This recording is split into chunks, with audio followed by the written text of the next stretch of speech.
Rolly, what's up, brother? What'd you think about Ryan's performance? I think it's funny how he didn't call me out. Are you surprised? No. Well, we gotta ask, what do you think about that Ryan fight? Pretty good, he did his thing. Yep. It was a masterclass performance. That jab he was popping, the way he was calm, cool, collective, literally.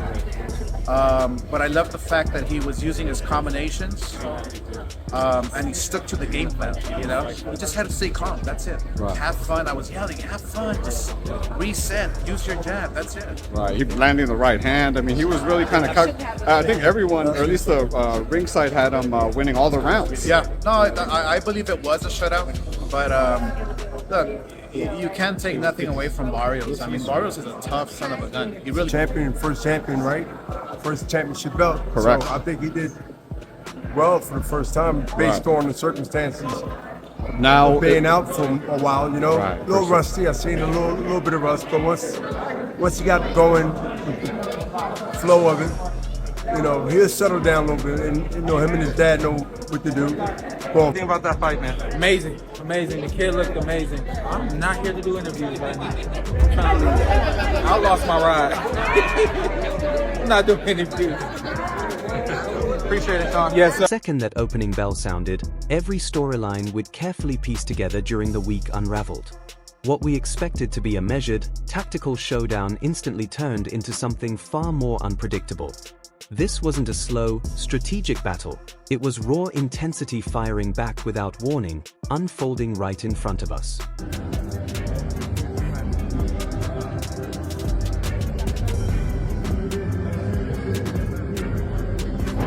I did expect him to get back up. And I told Holly, look, he's going to get back up. It's going to be a long fight. It's going to be a 12-round fight. Barrios is a world champion. He's nothing to lose. He's still a great human being, a great champion. And, you know, he was just outclassed by a fast. David, what'd you think about Ryan's performance, man? It was a good performance, man. He looked good. He looked good. He had good jab, good movement, good body shots, and bro, his speed is crazy. You know what I mean? So I feel like there's a lot of good fights from him at 147. You know, this is a good bounce back from him because this is coming back from his first loss. I mean, from his loss with Rolly, and now he's a world champion again. So, you know, not only did he gain his confidence back, he gained his mojo back, and now he's going to be a force to be reckoned with at 147. Do you think Devin Haney rematch seems to be the obvious I think thing, that's right? the only thing that's appropriate. You know what I mean? That's the only thing I want to see. You know what I mean? Also, you know, still got Rolly out there too. It'd be good fights. We got some good fights for Ryan. Ryan stepped in looking dialed in and restless, eyes locked ahead, moving with that jittery intensity that keeps opponents guessing. He unleashed rapid combinations in bursts, punches snapping out so quickly and from such varied angles that they felt almost impossible to track. What do you think of Ryan's performance? I think it was an amazing performance. Shouts out to Ryan. He was a champ. What you? I got. Obviously, you know, there's a lot of talk about different people that you can fight. Shakur's talked about fighting Ryan. Yeah. Could you see yourself in a fight with Ryan Garcia? Man, 147? Possibly, but look though, April 4th, DB3 Promotions is throwing our own show in the arena. 3 black men coming together as brothers. We're brothers. DB3, we're throwing our own promotion. One of the only fighters that's doing it in the game. We're throwing it in the arena, April 4th, Trotway Arena, Norfolk, Virginia. Nigga, he look crispy, look fast. It became obvious right away what he meant about speed being the element no one could fully prepare for. The quickness was real, and it demanded attention. But here's where it shifted. Barrios responded the way a seasoned, composed champion should. Yeah, I think he's a great fighter. What a great performance. But ultimately, you know, Ryan can get it next. I believe that's the plans. If he wants it, he can get it next. You all right? So yeah, well, let's get it done. Mario Barrios. Are you shocked? I'm super shocked. Yeah. Ryan in there doing his big one. He on top of it. Fast, he's sharp, his instincts, everything. It seemed like everything working for him tonight. There was no sign of nerves, no wild responses, just a calm advance, gloves tight, applying controlled pressure like someone who had already prepared for chaos. The opening rounds felt like pure contrast, speed colliding with steadiness. Ryan sparked in quick, dazzling moments, while Barrios slowed everything down, taking shots, recalibrating, and gradually turning the tempo in his favor, step by deliberate step. Ryan. Congratulations to Ryan, man. No better way than to win a world title, welterweight, WBC, the one and only. Mauricio Suleiman, Jose Suleiman. Shout out to Ryan Garcia, man. Were you surprised how dominant of a performance it was? No, it's just depending on which Ryan you're gonna get, right? And we got the Ryan that everyone would like to see, King Ryan. If we get that Ryan in a Devin Haney rematch, what happens? Well, you can't put them guys in yet. We got me in division now. I'm going in that division, so we'll see. Yeah, Oscar, crazy fight, man. Ryan had his number. Talk to us about the fight. What did you see in that fight? Yeah, I saw a composed Ryan. I saw a focused Ryan. You know, I saw a Ryan that knew he had to win. You know, so therefore we saw a complete Ryan. We saw a Ryan that was well trained, that was determined to win that world title. And you know, at times, you know, when you throw those combinations and he lands, he was getting a little reckless. So it's like, hey, just get your composure, go back to your jab, have fun. That's exactly what it was. As the round wore on, the momentum seemed to swing back and forth. At one moment, the arena was buzzing over Ryan's sudden bursts of offense. Then just as quickly, Mario would slow everything down, pulling the fight into a tougher, more grinding pace that demanded close exchanges rather than flashy moments. I was going to say, he did call out, you know, the man that you just faced, Shakur Stevenson. If that fight plays out, knowing Shakur, knowing his style, just what happens if Ryan faces Shakur? No, la podía. Sí. Habla con él. Cuando Okay. Yeah? What happens if this Ryan rematches Devin at welterweight? Hey, man. Victor Conte ain't here, man. Got rest his soul, so we'll see where that goes. I saw you yelling, jab, jab, jab. Yeah, that's the key, man. You know, the jab is the key for every fighter. I mean, I would love to see more jabs in the game today, but once those fighters throw jabs, double, triple jab, there's no way of blocking them. Then you follow up with the combinations, then go back to the jab. You know, it's a thinking man's game. You could almost watch the mental battle unfolding in real time, urgency clashing with patience, sudden surges meeting disciplined control. At points, Ryan's quickness electrified the crowd and shifted the energy instantly. Then, just as fast, Barrios would rely on his resilience and well-timed responses to slow the surge, subtly draining the momentum and resetting the tone of the fight. I don't know, that's for you guys to say. I mean, I'm always gonna love the Luke Campbell one. That's like one that's always sticked in my heart that I had to fight through, got knocked down, was dazed. So that was always gonna be up there for me, but this was my most mature performance for sure. And my speed was on point, my jab was on point. A lot of things were on point. I mean, I pretty much did what I was doing in camp. Just to everybody, just like staying. I realized like I'm really faster than everybody. Why am I even like moving? I could just stay right there. Counter, counter, counter, counter.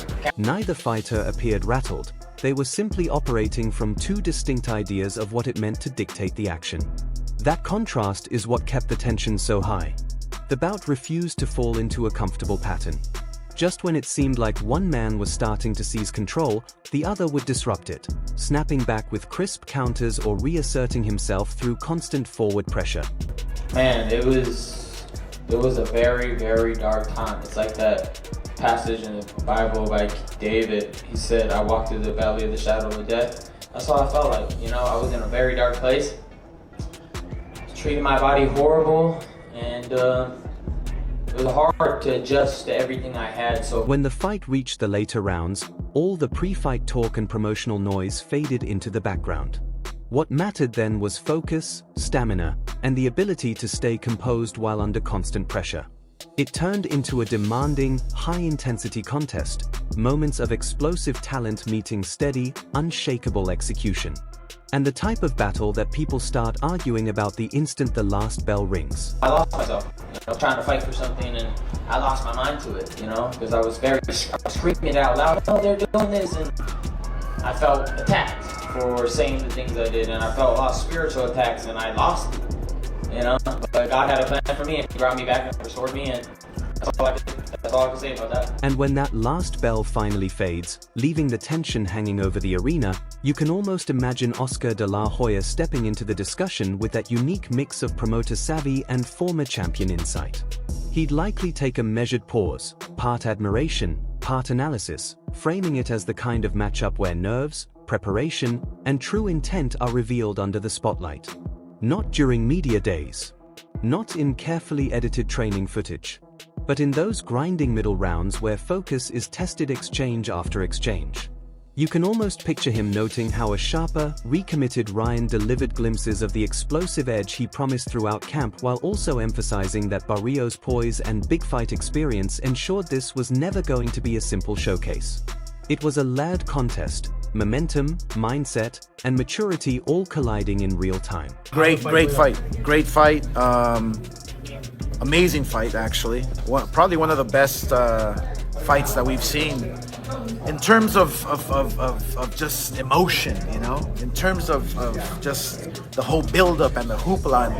It was a great fight, and what I'm proud of, actually, I have to say this, is that I got two young fighters in their prime inside one ring in New York, and the world was watching. That never happened. That would be such a signature take from Oscar de la Hoya.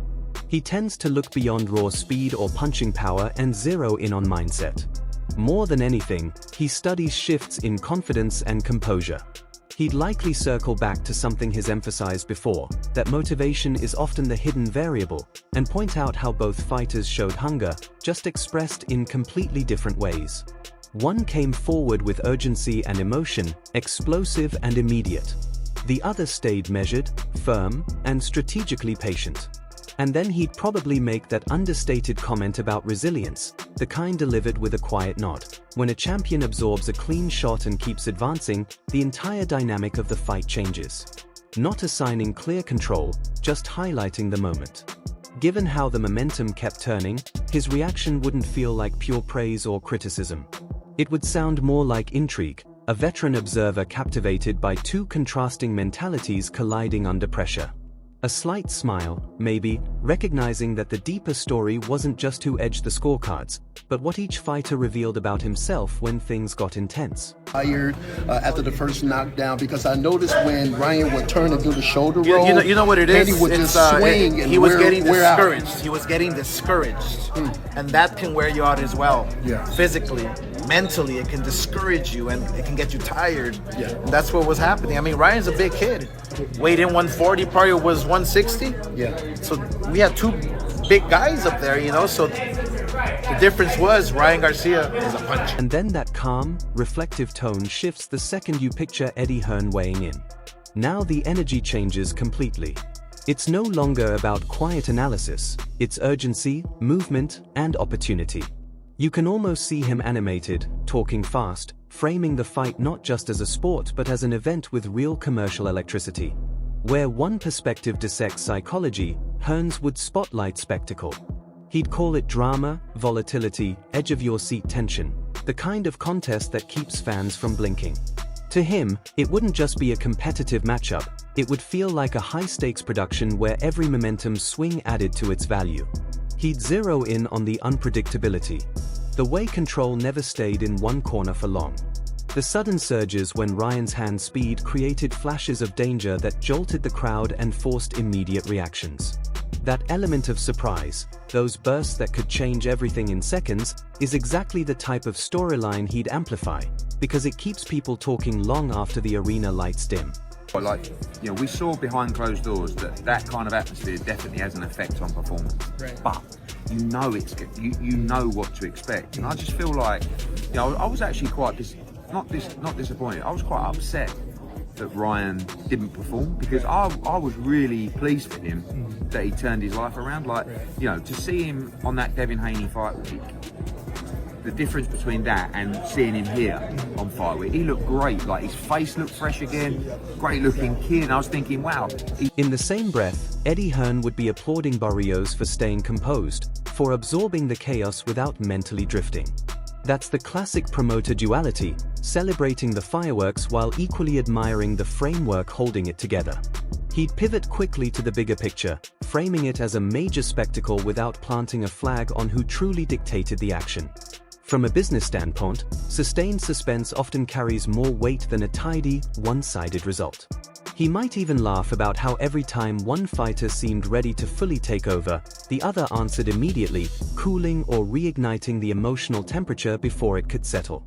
In that framing, it wouldn't come across as a straightforward victory and defeat storyline.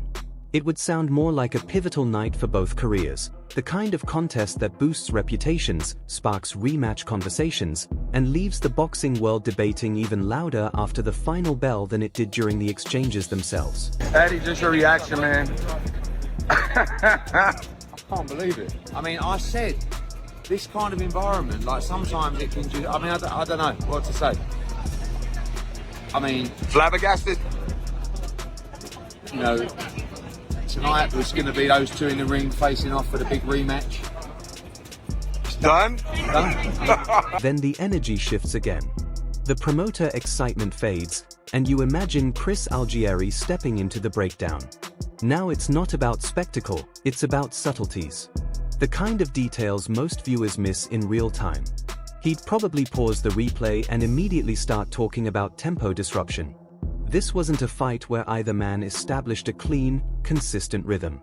At times, hand speed seemed to control the exchanges. Then suddenly, physical strength and positioning would bend the pace the other way. That constant push and pull suggests both corners successfully implemented parts of their strategy, but neither fighter ever fully imposed it. Algieri would likely highlight the quieter mechanics, especially the battle of jabs. Not the explosive flurries that dominate highlight reels, but the probing shots, the range-finding touches, and the subtle adjustments that gradually influenced positioning and timing. In his lens, those understated exchanges, not the viral moments, are what truly nudged the momentum back and forth. Shocked me. I didn't think that he was going to be able to do the 12 rounds route. He looked really good until the 12th round. And Barrios just didn't do enough, man. He just was stuck in second gear.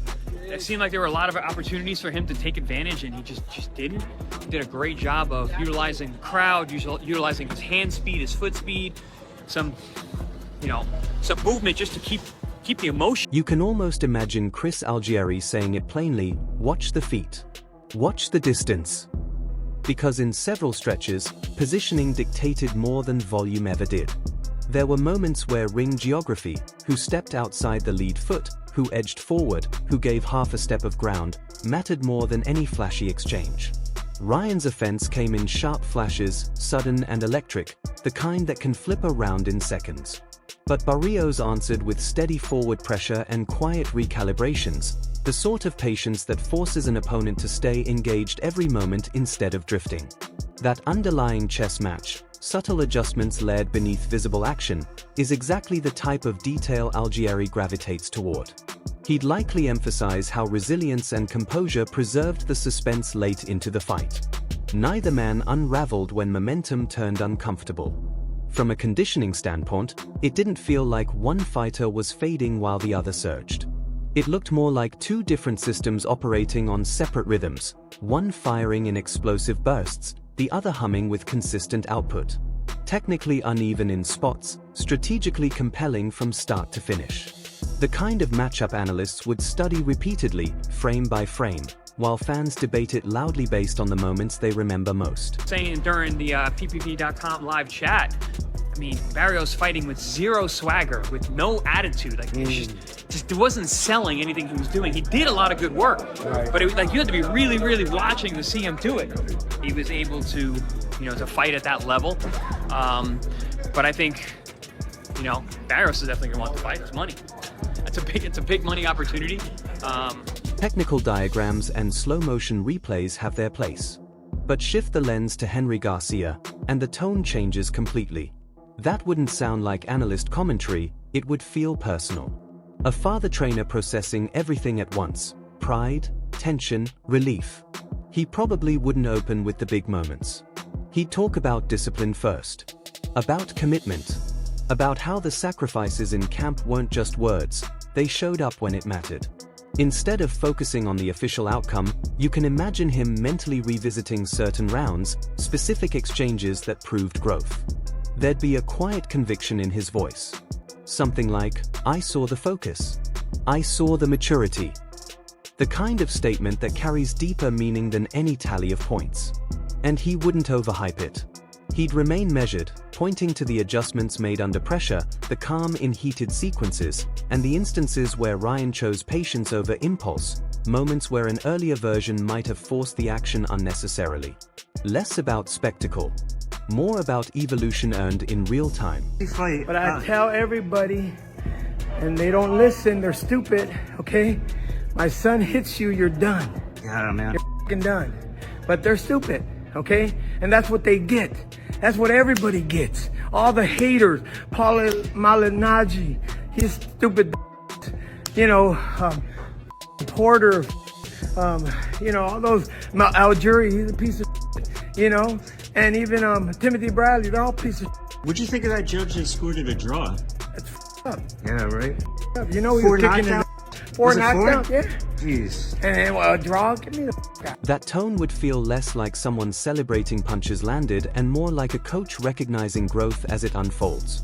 Henry Garcia would almost certainly give Barrios his respect too, acknowledging the toughness, the durability, and recognizing the mental grit. The kind of opponent who forces a fighter to confront himself in real time. You can imagine him commending the discipline from both corners while subtly reinforcing that sharp preparation is what allows a fighter to handle genuine resistance. There wouldn't be over-the-top celebration or bold proclamations. Just a steady sense of satisfaction, paired with that ever-present trainer mentality, there's still room to improve. And that's what would make his reaction resonate. It wouldn't feel like explosive victory energy. It would feel like confirmation that the work is paying off. Not a final chapter, but a meaningful checkpoint in a much longer journey. Okay? For hating on my son. You're a piece of Henry, how proud okay? are you, I'm very proud. And I can't stand the people that went against him, but you know what?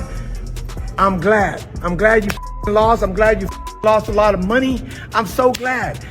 You gotta listen to me. I would tell people. I would text you.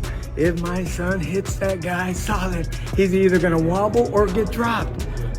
Did I lie? You didn't. Garcia, what were your... He's totally focused. He'll drop down to 140, but honestly, he's 147.